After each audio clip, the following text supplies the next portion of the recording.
माझे नश्री देवराव कदम। आज मी तुम्हाला क्रांतिज्योती सावित्रीबाई फुले यांच्याविषयी माहिती सांगणार आहे। ती तुम्ही शांतपणे ऐकून घ्यावी ही माझी नम्र विनंती। और सुराख हो गया उन्होंने पत्थर गोबर धूल उठाई, तूने उठाया कलम और आसमान में सुराख हो गया और आसमान में सुराख हो गया।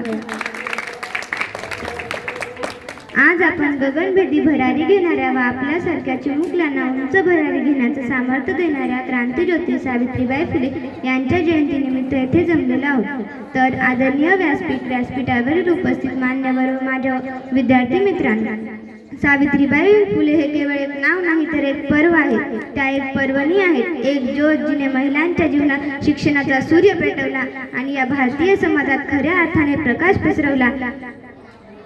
तुम्ही आपण सर्व स्त्रिया कायम ज्यांच्या ऋणात आहोत अशा क्रांतिज्योती सावित्रीबाई फुले आज मुली डॉक्टर, इंजिनियर, पायलट, वकील प्रत्येक क्षेत्रात अग्रेसर आहेत। त्या केवळ या माऊलीमुळे।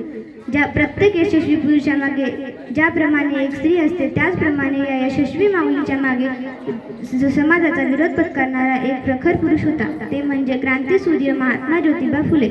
या दोघांनी मिळून मुलींसाठी पहिली शाळा सुरू केली।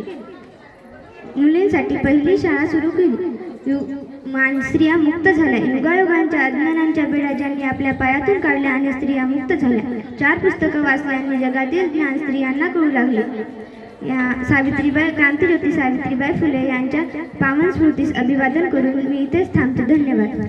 छान।